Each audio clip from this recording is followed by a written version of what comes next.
สบายดีพ่อแม่พี่น้องอันนี้นั่งซิจันเนาะมาเว้าอยู่หันมีโค้งคาเฟ่5930ต้องเฮ็ดงานประนำแล้วก็เดี๋ยวนี้ก็เตรียมของแล้วนี่นะเตรียมอันนั้นแครเป็นกูนเฮ็ดเปิดบุฟเฟ่วันค้านถึงวันอาทิตย์11 โมงถึง4 โมงเย็นเนาะอ่าวันธรรมดานี่เฮาขายหั่น17.95ผู้หนึงขนาดวันวีคเอนด์วันนั้นวีคเอนด์ซันเดย์กับซันเดย์หั่นน่ะกับขาย23.95ผู้หนึงแต่อยากมาส่วนหมดผู้คนนั่นแหละเนาะมากินรวมกัน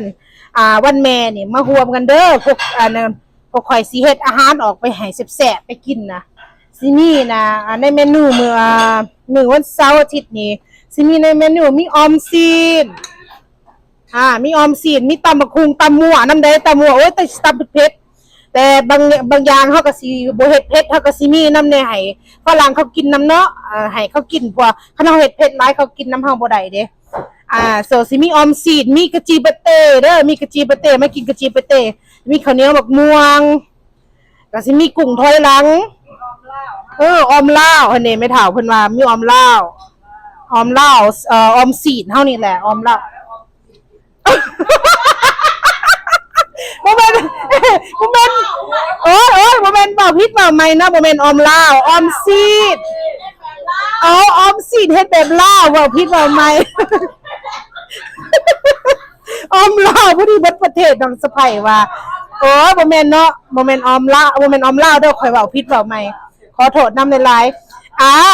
อมสินใส่ออมสินใส่ผักแล้วก็มีออมสินนี่แหละแบบลาวๆเฮานี่แล้วแล้วก็ตำมั่วนี่สิเฮ็ดให้เผ็ดๆให้กินเผ็ดๆเด้อตำมั่วนี่สิมีใส่กระปุ่นแล้วก็ใส่อันนั้น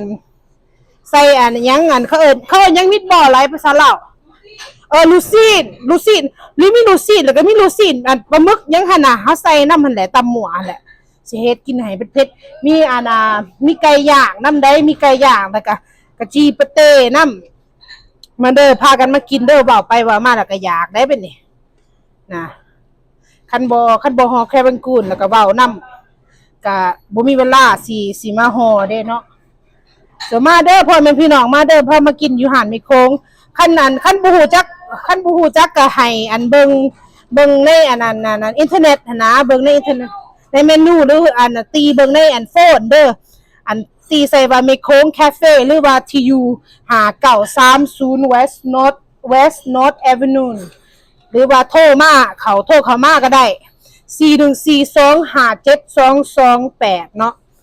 โทรเข้ามาก็ได้เพราะว่าเดี๋ยวนี้ในหาดไม่โค้งนี่มีแต่ผู้นักคุกใหญ่เบิดแหละนี่นะมีน้องสะใภ้มีแม่เฒ่ามีแม่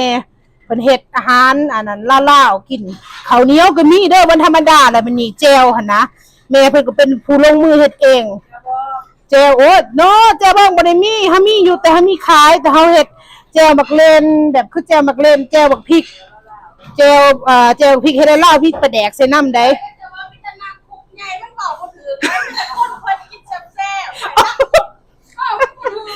ข่อยเว้าผิดเว้าใหม่เว้าผิดเว้าใหม่เว้าผิดอีกแล้วน้องสะใภ้เพิ่นเพิ่นมาบ่แม่นนักคุกใหญ่มีแต่ผู้เฮ็ดกินแซ่บ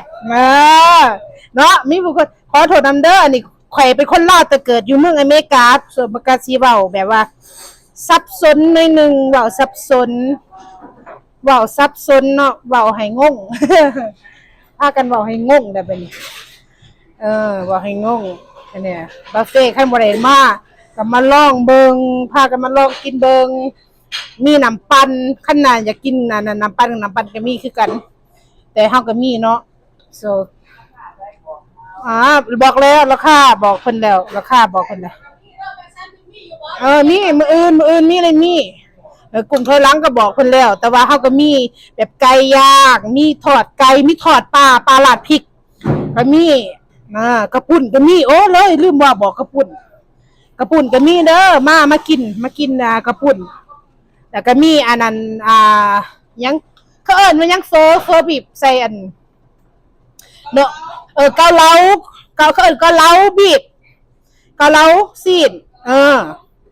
ป ก็เหล้าซีนก็มีส่วนคันเฮาอยากกินสดน้ำสดในมีเหือมีแห้งเฮาก็มาน่ะโซมาคันอยากก็มาเด้อมากินน้ำกันนี่